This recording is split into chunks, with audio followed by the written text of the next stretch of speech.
अस्सलामु अलैकुम वरहमतुल्लाहि वबरकातुहू। बिस्मिल्लाहिर रहमानिर रहीम। अल्हम्दुलिल्लाहि रब्बिल आलमीन वस्सलातु वस्सलामु अला सय्यिदिल मुरसलीन नबियिना मुहम्मद व अला आलिहि व साहबिहि अजमाइन, अम्मा बाद। সম্মানিত শ্রোতা দর্শক মণ্ডলী, আল্লাহ রাব্বুল আলামিনের প্রশংসা এবং প্রিয় নবী সাল্লাল্লাহু আলাইহি সাল্লামের উপর অসংখ্য সালাত ও সালামের পর আজ বুধবার 7 জমাদুল উলা 1447 হিজরি মোতাবেক 29 অক্টোবর 2025 আমাদের ধারাবাহিক আলোচনা প্রশ্ন উত্তর পর্ব নম্বর 110। আজকে আমাদের সামনে 10টি প্রশ্ন রয়েছে, ইনশাআল্লাহ তাআলা সংক্ষেপে সেই প্রশ্নগুলির উত্তর দেব। আল্লাহ রাব্বুল আলামিন যেন সহি শুদ্ধ কথা বলার তৌফিক দান করেন, ভুল ভ্রান্তি থেকে আল্লাহ বাঁচিয়ে রাখেন এবং ভুলের সংশোধনে আল্লাহ যেন আমাদের সকলকে তৌফিক দান করেন। প্রথম প্রশ্ন করেছেন, বলছেন আসসালামু আলাইকুম শেখ। ওয়ালাইকুম আসসালাম ওয়া রাহমাতুল্লাহ। একজন সালাফি আলেমের একটা বক্তব্য শুনলাম, ওনার আকীদা হচ্ছে রামকৃষ্ণ বা হিন্দুদের যারা এই ধরনের আছেন তারা নবী হলেও হতে পারে এবং ওনাদের কিতাব বেদ ও আসমানি কিতাব হতে পারে, তাহলে তো হিন্দুদের ধর্ম সঠিক হতে পারে ওনার কথা অনুযায়ী। এই বিষয়ে আপনি কোরআন হাদিসের আলোকে জানালে উপকৃত হব। আসলে আমি ওনাকে ফলো করি। এইরকম ব্যক্তিকে সালাফি আলেম বলা আপনার ভুল হবে। সালাফি আলেমরা কেউ এই কথা বলেননি। আরব আলেমদেরকে আমি চিনি, তাদের কাছ থেকে লেখাপড়া করেছি এবং ভারত উপমহাদেশের অন্যান্য ধর্ম গ্রন্থগুলি সম্পর্কে যারা বিজ্ঞ পণ্ডিত তাদের কাছে লেখাপড়া করেছে অনেকের কাছে, তাদের কাছ থেকে আমরা জানি। আমাদের একজন ওস্তাদ ছিলেন মদিনা ইউনিভার্সিটিতে, অনেকে চিনবেন, ডক্টর মোহাম্মদ জিয়াউর রহমান আজমি। তিনি অমুসলিম হিন্দু ছিলেন, ভারতের উত্তরপ্রদেশে বাড়ি ছিল, আর তারপরে তিনি 18 বছর বয়সে ইসলাম গ্রহণ করেন। তারপরে দারুসালাম উমরাবাদে লেখাপড়া করেন, দক্ষিণ ভারতে চেন্নাই, তামিলনাড়ুতে এক কথায়। আর তারপরে সেখান থেকে মদিনা ইউনিভার্সিটি আসেন, মদিনা ইউনিভার্সিটিতে গ্রাজুয়েশন করে তারপরে তিনি মেসরে মাস্টার্স করেন, পিএইচডি করেন অম্বল কোরাই মক্কাতুল মোকাররমায়। আর তারপর মদিনা ইউনিভার্সিটির তিনি দীর্ঘদিনের ওস্তাদ এবং সিনিয়র প্রফেসর হয়ে তিনি রিটায়ার করেছেন। যে সময় তিনি ওস্তাদ ছিলেন, প্রফেসর হাদিসের ওস্তাদ ছিলেন, আমরা হাদিস ফাকিলে কুল্লিয়াতুল হাদিসে তার কাছে নায়রুল আওতার পড়েছি। তিনি আমাদেরকে বিশেষ কিছু দর্শ দিয়েছিলেন হিন্দু ধর্ম সম্পর্কে, যেহেতু তিনি হিন্দু ধর্ম থেকে এসেছেন, ব্যাকগ্রাউন্ড তার হিন্দু ধর্ম ছিল এবং হিন্দু ধর্মের ওপর তিনি একটি পুস্তক লিখেছিলেন যেটি মোজাক্কেরা নোট হিসাবে তার কাছে ছিল। সেটি আমাদের কপিও দিয়েছেন, আছে আমার কাছে, আমার লাইব্রেরিতে। কারণ যা কিছু এখান থেকে পেয়েছি তা সংগ্রহ করে দেশে নিয়ে গিয়ে আমার লাইব্রেরিতে আছে, আরবি ভাষায় সেটি, এবং সেটি বিভিন্ন ভাষায় তর্জমা হওয়ার কথা যায় না হয়েছে কিনা। তাতে তিনি হিন্দু ধর্মের উৎপত্তি, বিকাশ, কোথা থেকে এ ব্রাহ্মণরা গিয়েছে, ব্রাহ্মণদের মূল শিকড় কোথায়, এসব নিয়ে বিভিন্ন মতগুলি সেখানে পেশ করেছেন। তাতে তিনি স্পষ্ট করেছেন যে বেদ ঐশী বাণী নয়, মানে বেদ কোনো আসমানি গ্রন্থ নয়। কোন সালাফি আলেম বলেন এই কথা, বেদকে আসমানি কিতাব। আর হিন্দুদের যেসব মনীষী রয়েছে, সে রাম হোক আর কৃষ্ণ হোক আর অন্যান্যরা হোক, এরা কেউ নবী নয়। কারণ আম্বিয়া রসুলগণের সকলের দিন হচ্ছে এক, সেটি হচ্ছে তৌহিদ। নবী সাল্লাল্লাহু আলাইহি ওয়াসাল্লামের হাদিস সহিহ বুখারীতে রয়েছে, আল আম্বিয়া বানুল আল্লাত, নবী রসুলগণ হচ্ছেন সৎ ভাইয়ের মতো, বৈমাত্র ভাইয়ের মতো। সৎ ভাই কাকে বলে? যাদের আবুহুম ওয়াহেদ ওয়া উম্মাহাতুম শাত্তা, বাপ এক আর মা ভিন্ন ভিন্ন। তার মানে সমস্ত নবীদের বাপ এক, মানে মূল এক। হ্যাঁ, তাদের মৌলিক ধর্মীয় বিষয়গুলি এক, সেগুলি হচ্ছে আকিদার বিষয়। তাদের আকিদা আল্লাহ সম্পর্কে তৌহিদের আকিদা, জান্নাত জাহান্নাম আখিরাত সম্পর্কে আকিদা, এবং নবী রসুলের আকীদা, আসমানি কিতাবের আকীদা, তকদিরের প্রতি ঈমান, ঈমানের যে রকমগুলি, এগুলি সমস্ত নবী রসুলগণের দিন এক। এই ক্ষেত্রে আবুহুম ওয়াহিদ, বাপ যেমন সৎ ভাইদের এক হয়, মা ভিন্ন ভিন্ন হয়, ঠিক তেমনি সমস্ত নবী রসুলগণের দিনের মৌলিক বিষয় আকীদার বিষয়টি হচ্ছে এক, অভিন্ন। সবার ধর্ম ছিল আসমানি ধর্ম, আসমানি দিন, তা হচ্ছে তৌহিদের দিন, তৌহিদুল্লাহ। এটি সবচেয়ে গুরুত্বপূর্ণ বিষয় এবং সবচেয়ে বড় ফরজ, এবং এই জন্যই তৌহিদ প্রতিষ্ঠার জন্য মানব জাতি আল্লাহ সৃষ্টি করেছেন। বরং আসমান জমিন সমস্ত সৃষ্টিগুলিকে আল্লাহ সৃষ্টি করেছেন তৌহিদ কায়েমের জন্য। তৌহিদ ভিত্তিক আল্লাহর ইবাদত হবে আল্লাহর জমিনে, সেই জন্য। উম্মাহাতুহুম শাত্তা, মা ভিন্ন ভিন্ন হয় সৎ ভাই বোনদের, মানে সমস্ত নবীদের রসুলগণের মাসলা মাসাইলের ক্ষেত্রে, ফিকহি মাসাইলি, হুকুম আহকাম, বিধিবিধানের ক্ষেত্রে তাদের মাসলা ভিন্ন ভিন্ন। মুসা আলাইহিস সালামের ধর্মে মেলা কিছু জায়েজ ছিল, যেটা দিনে ইসলামে রাসূলুল্লাহ নিয়ে আসা দিনে নাজায়েজ রয়েছে। আর মুসা আলাইহিস সালাম নিয়ে আসা দিনে বেশ কিছু কঠোরতা ছিল, যেগুলির ক্ষেত্রে অনেক ছাড় রয়েছে ঈসা আলাইহিস সালামের দিন। এইভাবে তো যতগুলি মনীষী রয়েছে হিন্দু ধর্মের, তাদের আকীদায় তৌহিদ নেই। মাঝে মাঝে কিছু তৌহিদের কথা আছে, কিন্তু আবার শিরকের কথা আছে। উদাহরণস্বরূপ আপনি বেদ যদি পড়েন, বেদের তৌহিদের কথাও আছে, আবার শিরকের কথা, দেবদেবীর কথা, শিরকের কথা আছে।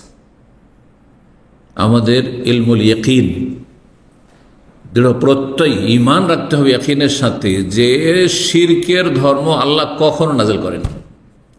আল্লাহ মনোনীত দিন হচ্ছে কি?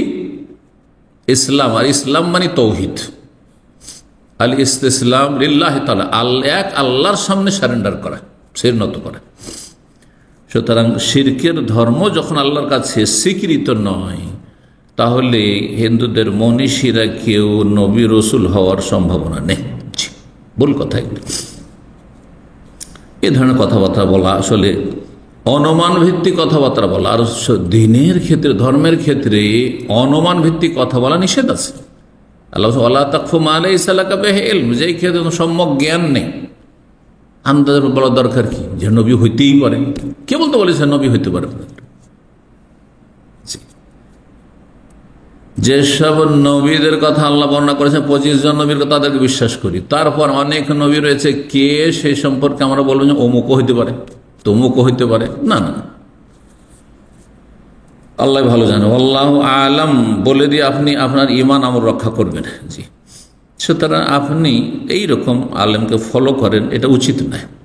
এদের কাছ থেকে এলেম নেওয়া নিরাপদ নয়। জি, আল্লাহ হেদায়েত দান করুন। 2 নম্বর প্রশ্ন বলছেন, আসসালামু আলাইকুম। ওয়ালাইকুম সালাম। ওয়াজ মাহফিলে গিয়ে বেদাতীদের বক্তব্য শোনার থেকে ঘরে বসে সালাফে আলেমদের বক্তব্য শোনা কি ভালো? শুধু ভালো না ফরজ? বেদাতীদের বক্তব্য শোনার জন্য ওয়াজ মাহফিলে যাওয়াও হারাম, আর ঘরে বসে আপনি ইউটিউবে দেখি তো কি বলছে, দেখি তো ফেসবুকে কি বলছে, বেদাতীদের শুনছেন, সুফিদের শুনছেন, আপনি এই ইখওয়ানীদের শুনছেন, জামাতিদের শুনছেন, আপনি পথভ্রষ্ট, আপনি কিছু জানেন না।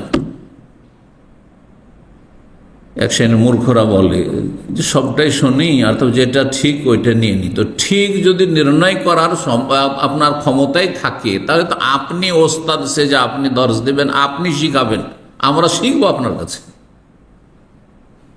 তাহলে কেন পরের কথা শুনতে যাবেন? কেন পরের কথা শুনতে যাবেন? আল্লাহ বুঝার তৌফিক দান করুন। এরা কখনো হেদায়েত পায় না যারা সবার শোনে। কোন গর্তে গিয়ে যে আছাড় খেয়ে পড়ে যায়, চমৎকৃত করে শয়তান। ওয়াজাইয়ানা লাহুমুশ শাইতানু আমালা, শয়তান মন্দটাকে সাজিয়ে পেশ করে না। কথা তো যুক্তিসঙ্গত। এ পীর সাহেব হইলে কি হবে, সুফি হইলে কি হবে, কথাতে যুক্তি আছে। যুক্তিতে মুক্তি খুঁজে জাহান্নামের গর্তে পড়ে গেলেন।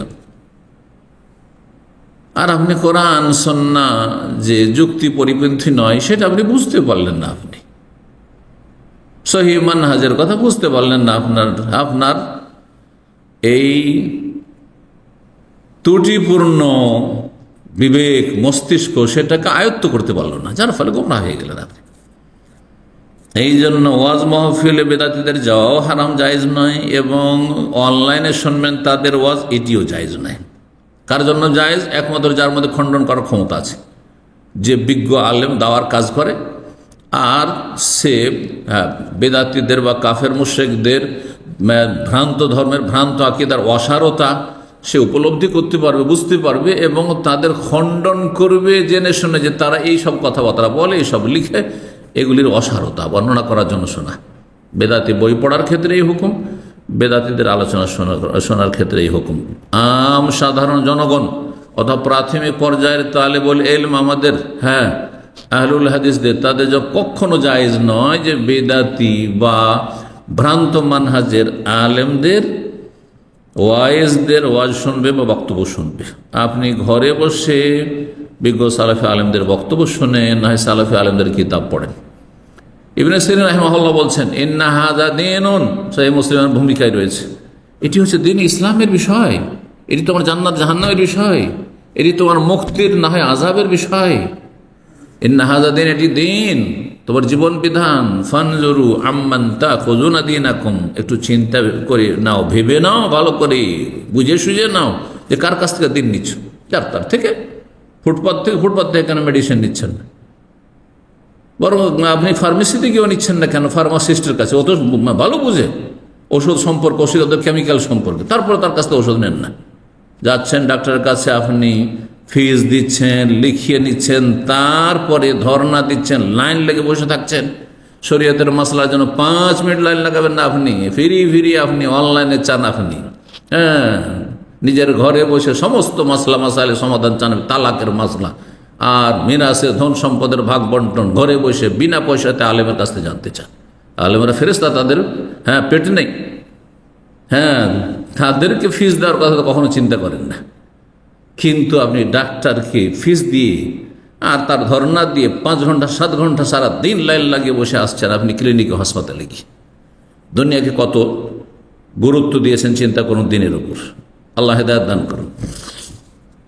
এতে মেহনত করে নিজের ঈমান আমল রক্ষা করতে হবে, তাওহীদ সুন্নাহ রক্ষা করতে হবে, শিরক বিদআতে বাঁচতে হবে, জান্নাতের পথ আপনাকে জানতে হবে।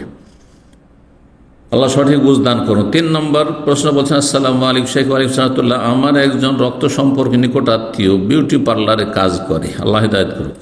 সেখানে নারীদের চুল বিভিন্ন কাটিং করা, ভ্রু প্লাগ করা এসব জায়েজ নয়। বউ সাজানি এবং অন্য অন্য রূপচর্চা করে। এখন উনি আমাদেরকে বিভিন্ন উপহার দিলে কি নেওয়া যাবে?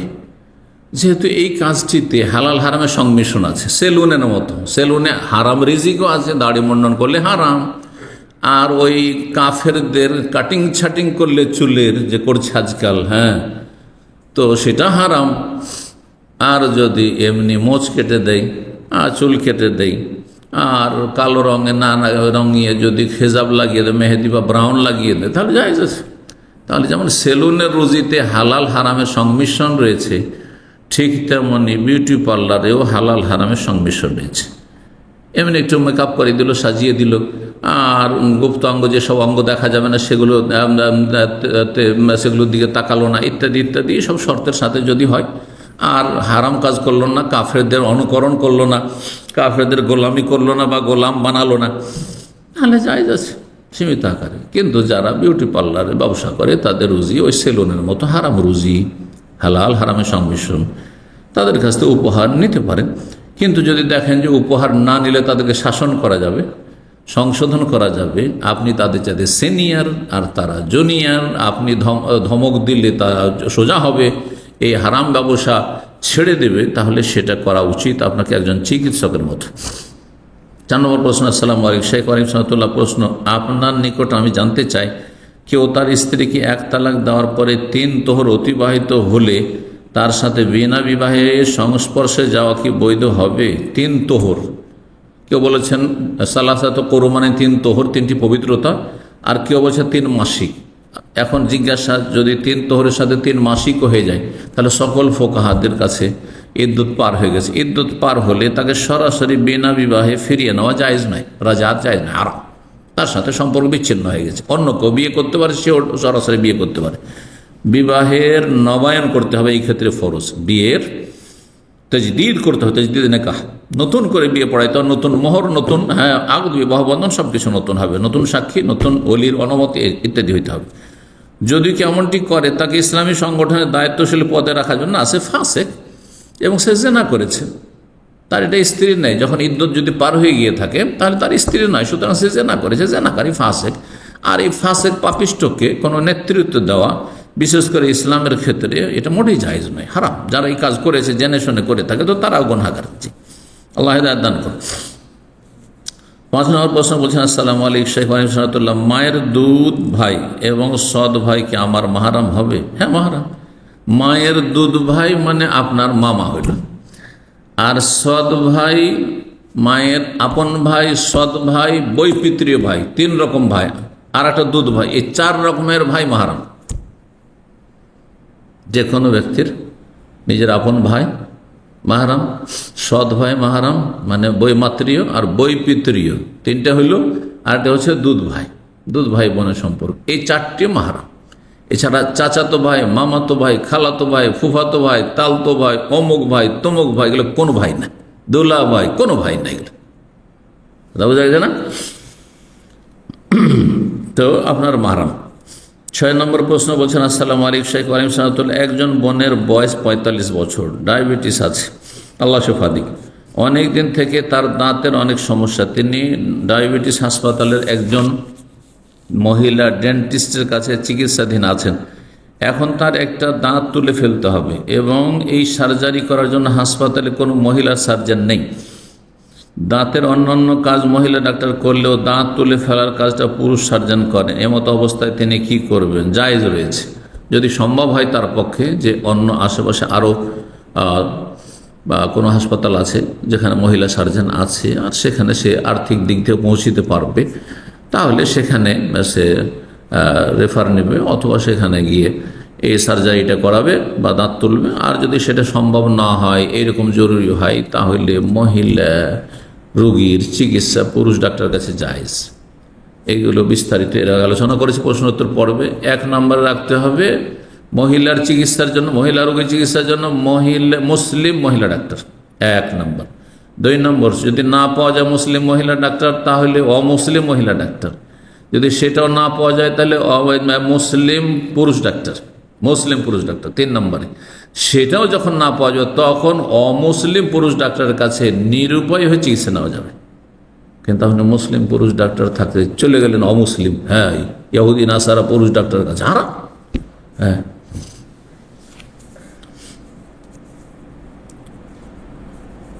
7 নম্বর প্রশ্ন বলছেন, আসসালামু আলাইকুম, আমার প্রশ্ন হলো, ঘরে যা ইনকাম আসে তাতে কোনো বরকত পাই না, বরকত পাওয়ার জন্য কি করব?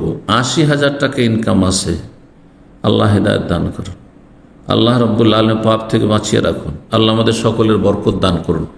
গত সপ্তাহে একটি আলোচনা করেছি বরকতহীনতার কারণ, বরকত চলে যাওয়ার বা পালিয়ে যাওয়ার কারণ। বরকত কেন হচ্ছে না? এর বিভিন্ন কারণ রয়েছে। সবচেয়ে বড় কারণ হচ্ছে পাপাচার, পাপ। আপনার আমার জীবনে যদি পাপ বৃদ্ধি পায়, যত পাপ বাড়বে তত বরকত পালাবে। এর বিপরীত যত নেকি বাড়বে তত বরকত হবে।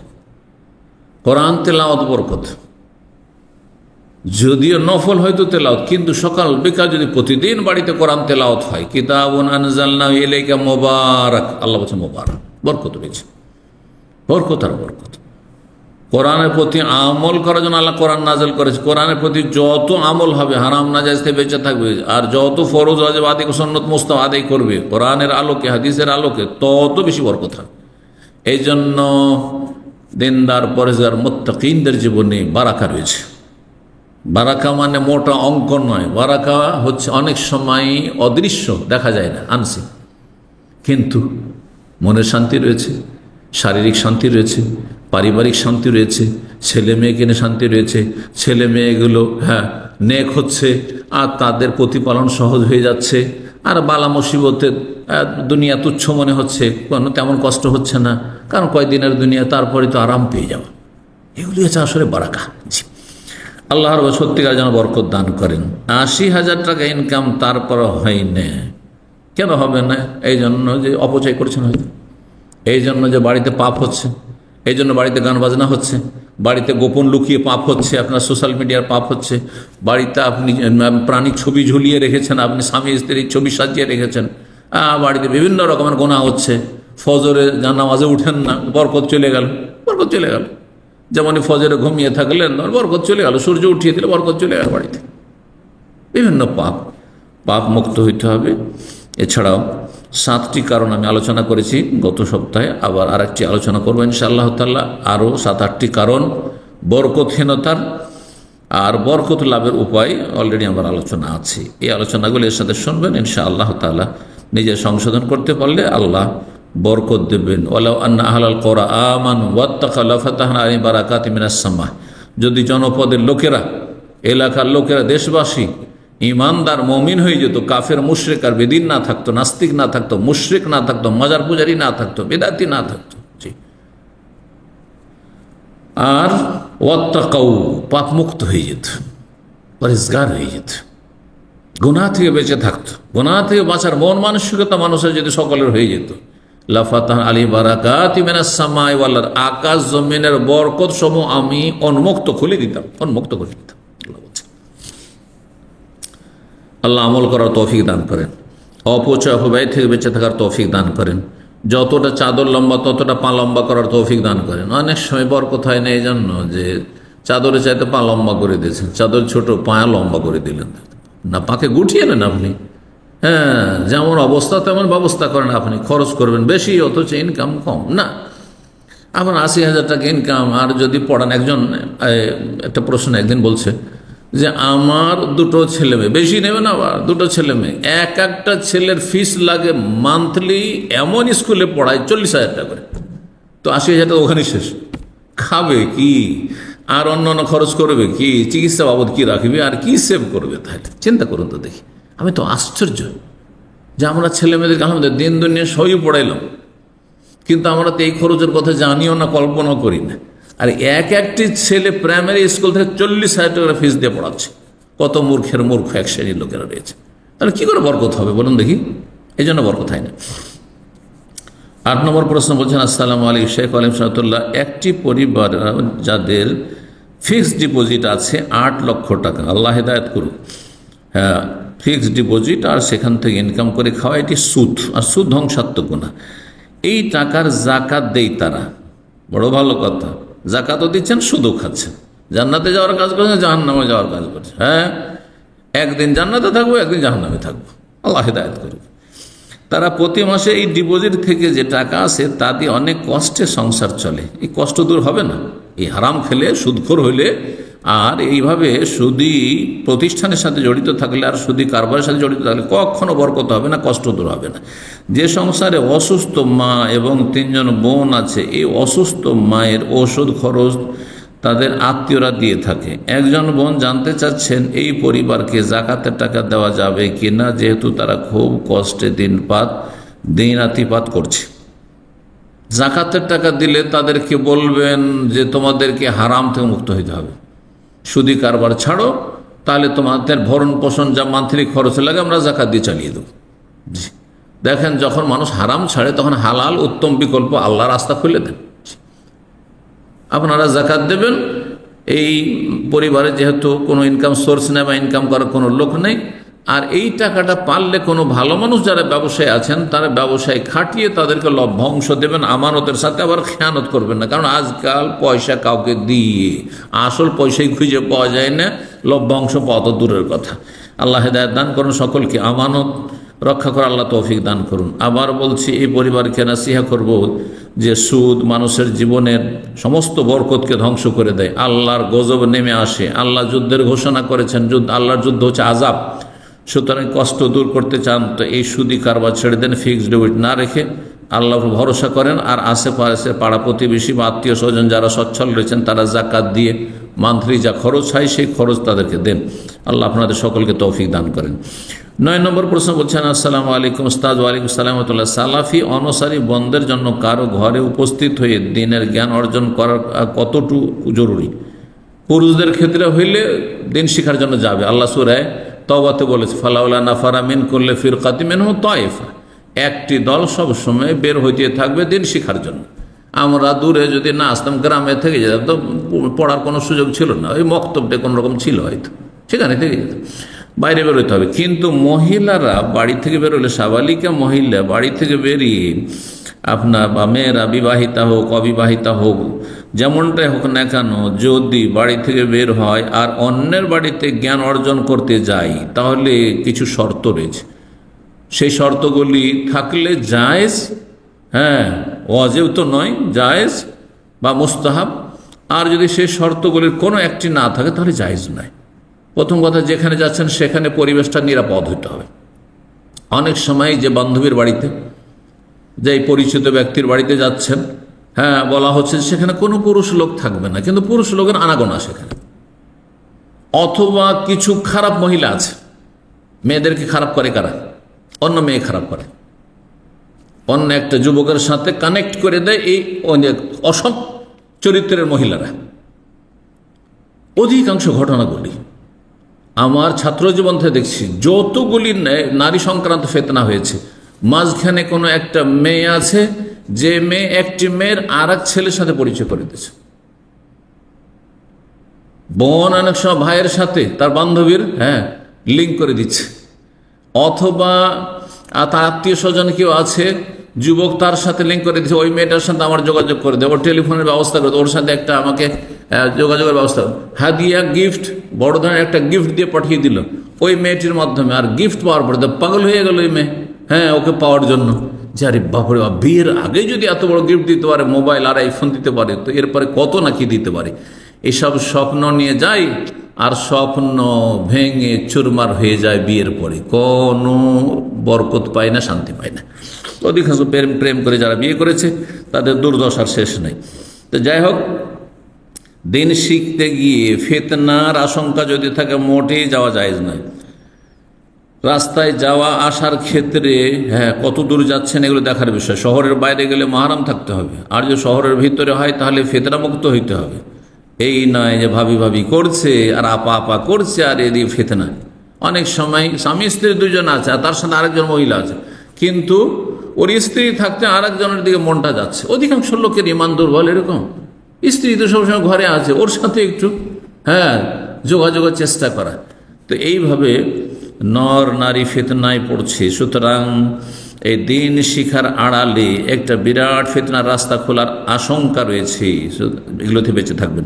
এখন যদি ঘরে বসে অনলাইনে সালাফি বোন দ্বারা পরিচালিত একত্রিত হয় তবে কি সেই তালিমে বারাকা হবে না? অবশ্যই হবে, কেন হবে না? অবশ্যই হবে। সশরীরে উপস্থিত হতে হবে। সশরীরে উপস্থিত হওয়ার ক্ষেত্রে যেমনটা বললাম যে ফিতনা মুক্ত থাকতে হবে, সেখানে পরিবেশ ঠিক থাকতে হবে, রাস্তাঘাটে যাতায়াতের ক্ষেত্রে নিরাপদ থাকতে হবে, এবং নিজে যেন ফিতনা না পড়েন আর অন্য কেউ যেন আপনার কারণে ফিতনায় না পড়েন। পরামর্শ দিবেন ইনশাআল্লাহ। আল্লাহ রাব্বুল হেফাজত করুন, যথাসাধ্য এগুলোতে বেঁচে থাকবেন।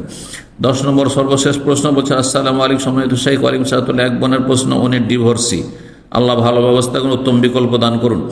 উনি কি ওনার পরিবারের অনুমতি ছাড়া বিয়ে করতে পারবেন? মোটেই না। লা নিকাহা ইল্লা বিওয়ালি, ওলি ছাড়া কোনো বিয়ে নেই। সে কুমারী হোক, তালাকপ্রাপ্তা ডিভোর্সি হোক আর বিধবা হোক, যে কোনো হোক না কেন, মহিলা বয়সিকা হোক বুড়ি হোক, বিয়ের জন্য ওলি লাগবেই। ওনার পরিবারের সাথে তার সম্পর্ক ভালো নেই, সম্পর্ক ভালো নেই এই কথা যথেষ্ট নেই। জি, সম্পর্ক ভালো স্বাভাবিক করে, আর তারপরে তাদের মধ্যে যে নামাজি আছে আর নাস্তিক নয় মুসলিম, তাকে ওলি বানাইতে হবে। নিকটাতে যে ওলি হওয়ার যোগ্যতা রাখে, হক রাখে। ওনার পরিবারের সাথে তার সম্পর্ক ভালো নেই, পরিবার থেকে আলাদা থাকে, বিয়ে করার জন্য তার একটা 13 বছরের ছেলে আছে। 13 বছরের ছেলে আছে, মাশাআল্লাহ, মোটামুটি এখন সাবালক হতে চলে গেছে। এখন দেখুন, 13 বছরের ছেলে অনেক সময় সাবালক, অনেক সময় হয় না। হয়তো সাবালক হওয়ার জন্য যে লক্ষণ করে তার মধ্যে একটি স্বপ্নদোষ। আপনি দেখেন আপনার ছেলে স্বপ্নদোষ হয়েছে কিনা, গোসল করে কিনা, জেনে নেওয়া যেতে পারে, দিনের ক্ষেত্রে লজ্জা নেই। অথবা নাভির নিচে পশম গজিয়ে শিখে না একটু কালো রেখা হইলে সেটি সাবালক হওয়ার লক্ষণ হয়ে গেছে। মোষ বের হয়নি কিন্তু কালো কালো হয়ে গেছে, মানে রেখা রেখা দেখা যাচ্ছে, তাহলে সাবালক হয়ে গেছে, মোটামুটি সাবালক হয়ে গেছে। এগুলি লক্ষণ তাড়াতাড়ি দেখা যায়, দাড়ি ইত্যাদি। আর না হলে 15 বছর, কোনো লক্ষণ যদি না পাওয়া যায় তাহলে 15 বছর হলে একটু সবর করুন। যদি দেখা যায় কোনো লক্ষণ বুঝতে পারছে না, তাহলে 13 হয়েছে, আর একটা বছর অপেক্ষা করলে 14 শেষ হলে 15তে পড়লেই সাবালক হয়ে গেছে, তখন আপনার ছেলে আপনার ওলি হতে পারবে। আনাস রাদিয়াল্লাহু তাআলা আনহু মায়ের বিয়ে দিয়েছেন উম্মে সালামা রাদিয়াল্লাহু তাআলা আনহা। ছেলের কাছ থেকে অনুমতি চেয়েছে, ছেলে অনুমতি দিলে বিয়েটাকে শুদ্ধ হবে। যেমনটা বললাম যে ছেলে যদি সাবালক হয়ে থাকে তাহলে ছেলে মায়ের বিয়ে দিতে পারে, খুব ভালো কথা। এটা ছেলের চাইতে হিতাকাঙ্ক্ষী আর কেউ হইতে পারে, বাবা আর ছেলে এর চাইতে হিতাকাঙ্ক্ষী আর কেউ হইতে পারে নিকট আত্মীয়। সুতরাং খুব ভালো বলি, আল্লাহ রাব্বুল আলামিন যেন ভালো ব্যবস্থা করেন এবং সমস্ত অনিষ্ট বালা মুসিবত থেকে আমাদেরকে সকলকে রক্ষা করেন। বারাকাল্লাহু ফিকুম। সুবহান রাব্বিকা রাব্বিল ইজ্জাতি আম্মা ইয়াসিফুন ওয়া সালামুন আলাল মুরসালিন ওয়া আলহামদুলিল্লাহি রাব্বিল আলামিন।